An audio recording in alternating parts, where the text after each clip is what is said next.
if something goes wrong, I'm like, I can't blame like anyone else. It's like, okay, what else could I have done? Should I have trained this person better? Should I have like over communicated this to this person? Like, is this something that I shouldn't have assumed that they would have known about? Or, should I have attacked this thing sooner? All right. So welcome to the Agent Q&A. You got your host here, John. You got Joanne in the house. Everyone. We got Albert in the house. How's it going? So we got two main questions. We had a great Thursday so far. Been very busy, so we're going to try to wrap this up really quick.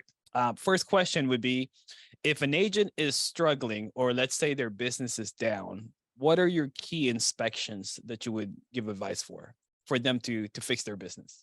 Like what do you mean by the What would you inspect? Well, if let's say you had a consultation with that agent, what would you ask? What inspections, what key parts of their business would you ask to identify what they can improve on? So let's say their business went down.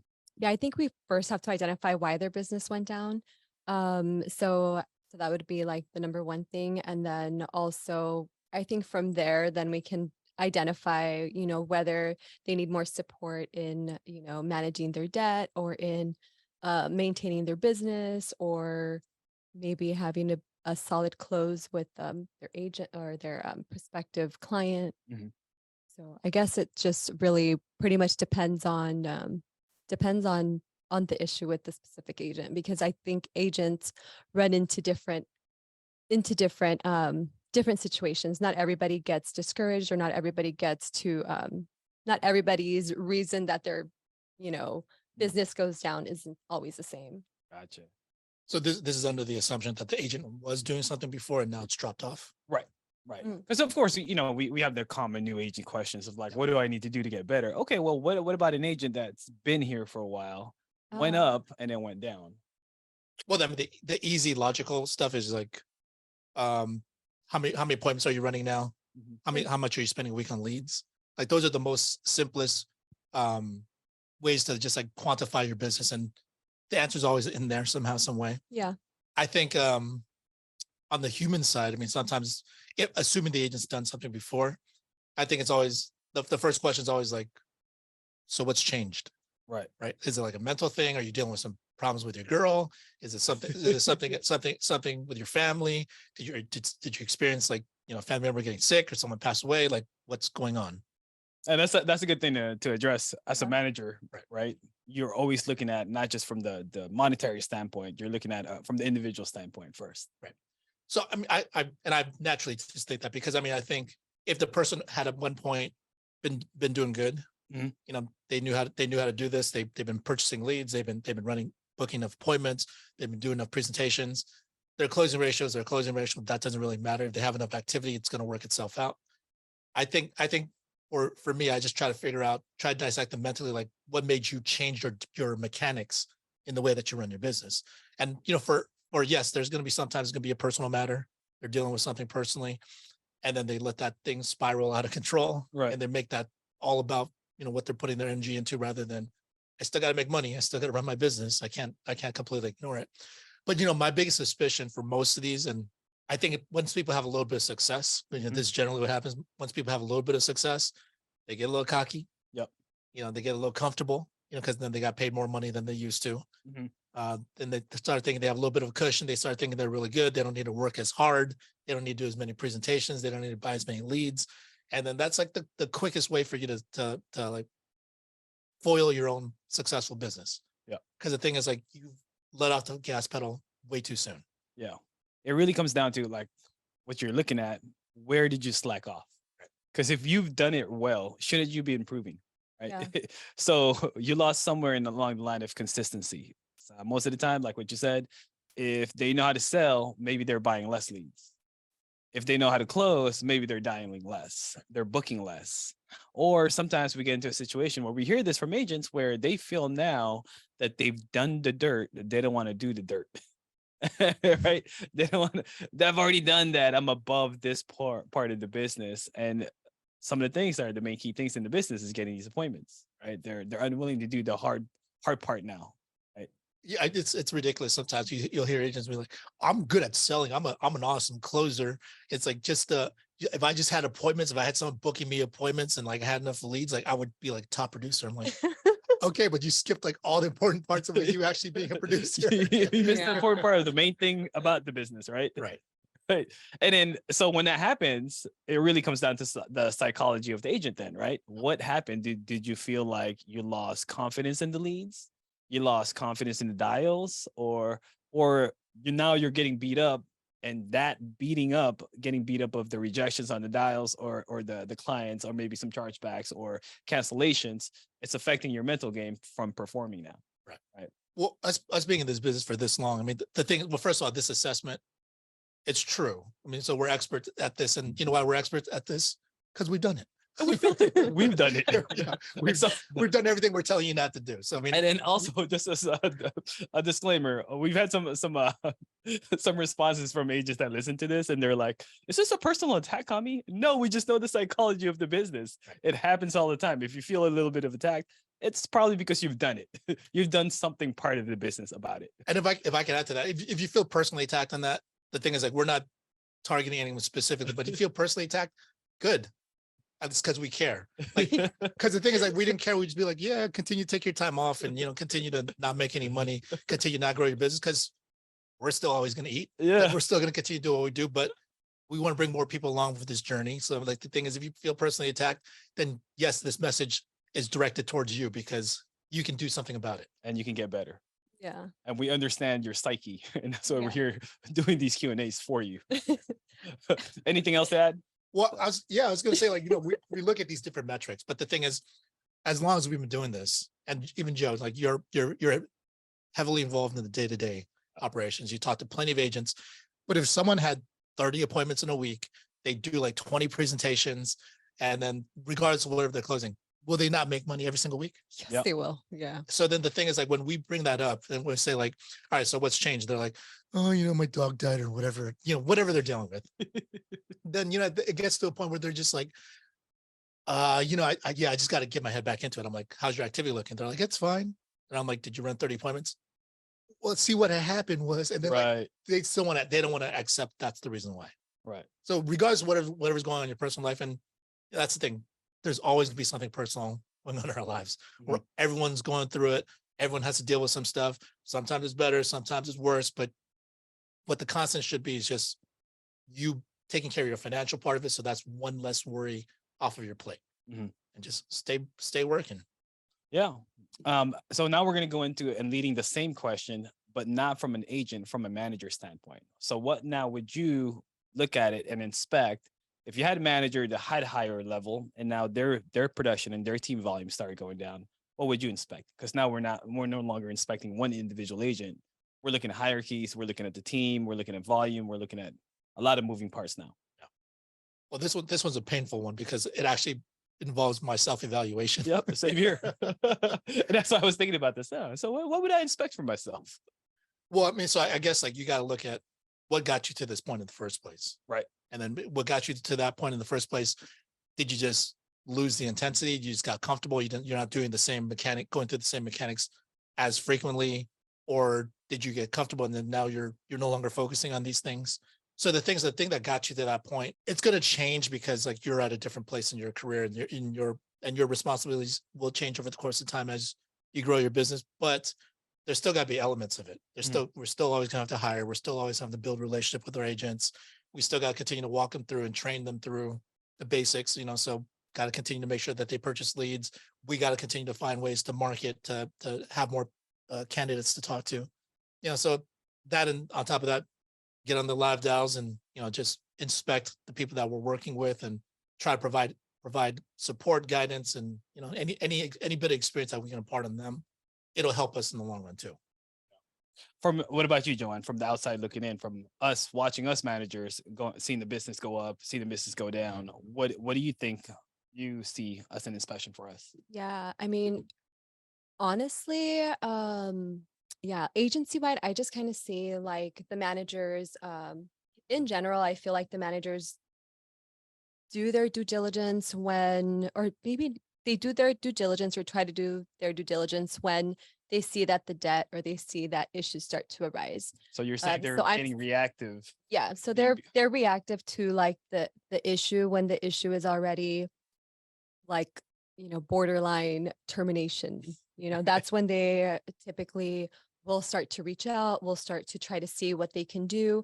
And sometimes I just think that it's something that all managers, right when you guys are hiring or you guys are, growing your agencies, I really do think that, there has to be a set time for everybody to just kind of hop onto your portals or hop onto, getting back, talking to your agents, seeing where your volume is coming from, seeing where the production is coming from, and then, like really seeing that those agents are really working and it's not just, fraudulent business, or it's not just, things like that. So on my end, I kind of see the issues where the managers are not staying proactive throughout the whole journey of their agency growth. And then they're just, they run into these issues where situations are arising, but they feel blindsided because they're not really taking action when they're getting the first notifications of the emails or stuff like that. They're kind of just like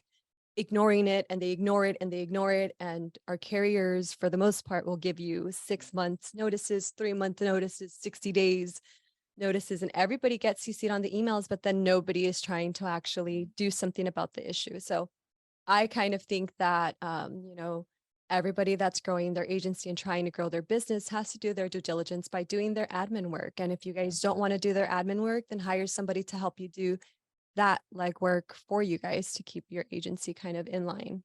If you guys enjoy, I'm saying it too many times. Thanks for joining us so far. That's all I remember. We can continue to share with other people. We probably need to redo it, right?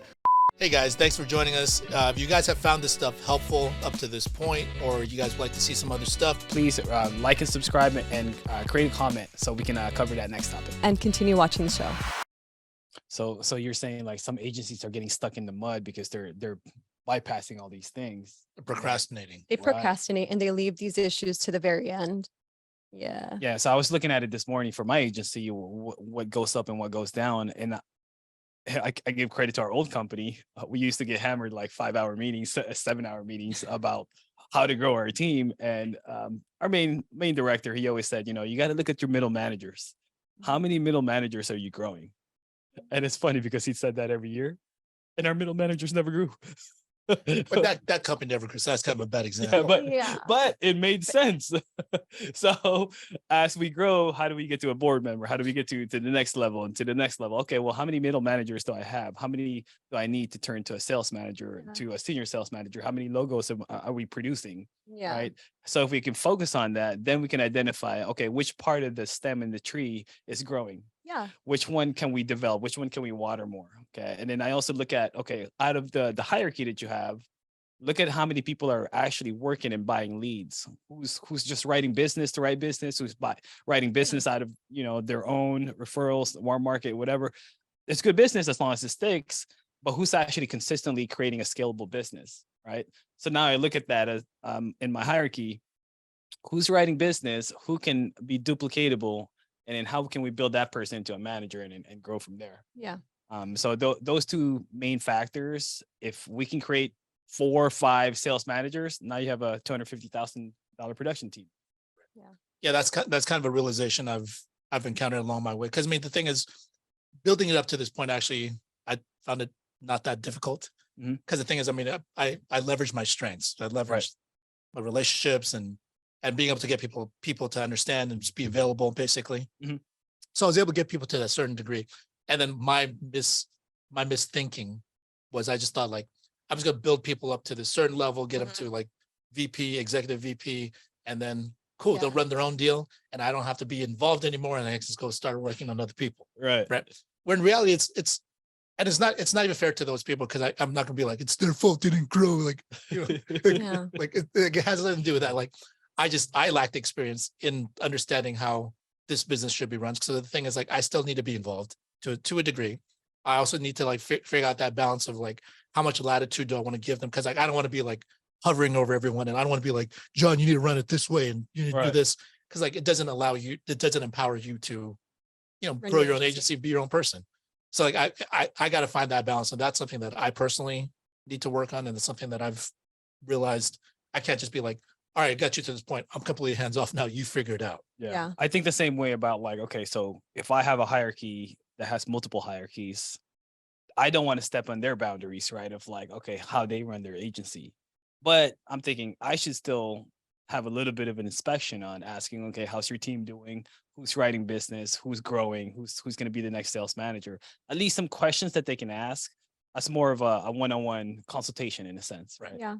And even going back to the whole debt thing in terms of like managers, a lot of times like they'll see some of these emails or they'll ignore them, right? They'll look at it and be like, oh well, and then they just gotta let it continue to progress, and then eventually, all of a sudden they'll call me like, oh my gosh, they terminated me, or they put me on Vector, whatever they put me on as earned, like out of nowhere, and I'm like, what do you mean out of nowhere? We've had these conversations, which look, I mean, that's the human side of it, and I think it's kind of funny if for the people that actually stick around and try to work it out. Like I have full appreciation for those, because mistakes happen in business, right? And we're all like learning it.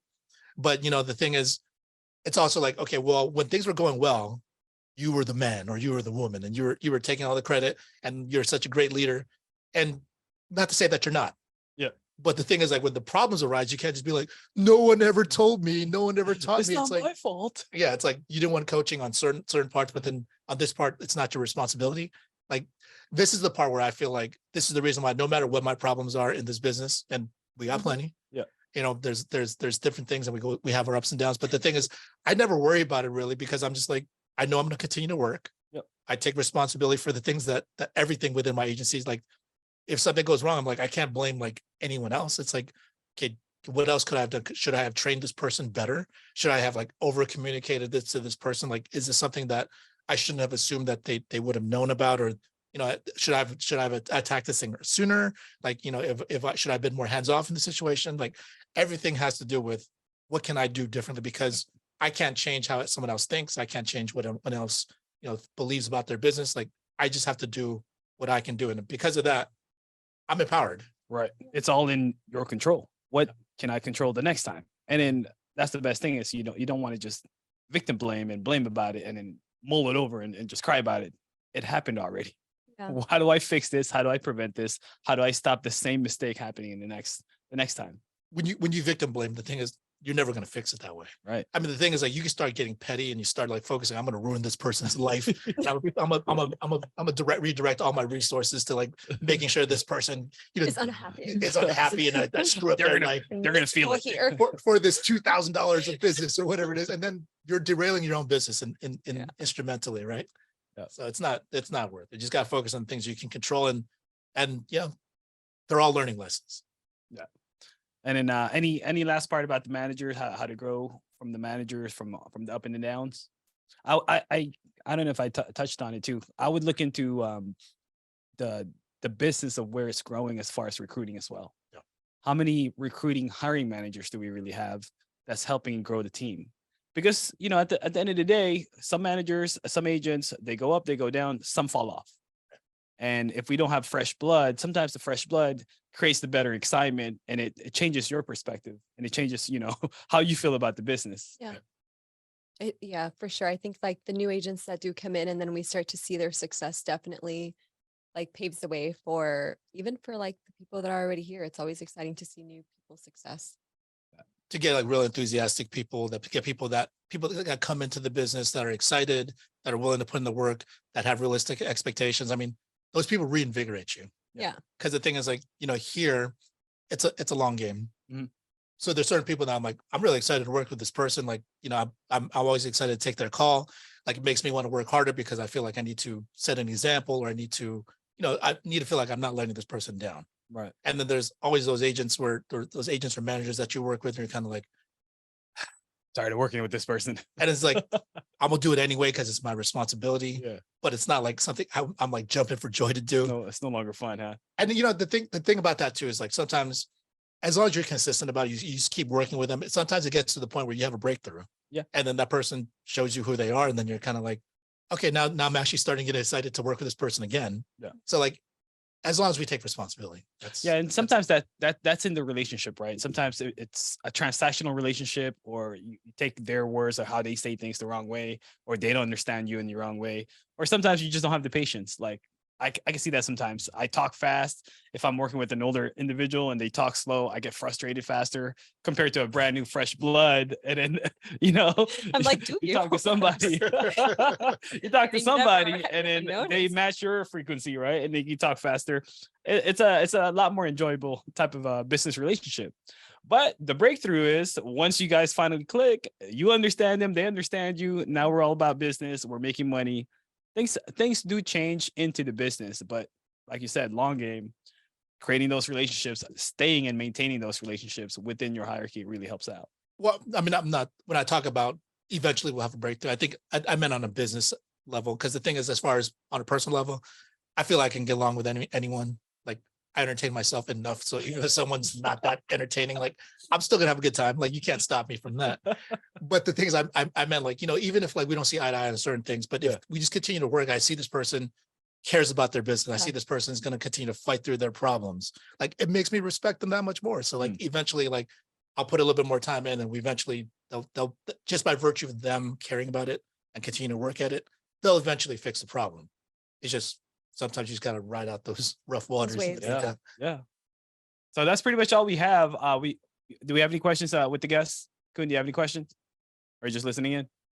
We're good. Yeah, no questions, just listening in. Yeah. So for anybody that missed this, it's going to be on YouTube on FFL Elite Clips. Please like and subscribe and follow us. And then share this for anyone within the business, within the insurance industry, or anywhere in any type of business. This actually really helps out. So we'll see you guys next week. Thanks, guys. Bye, everyone. Have a good one.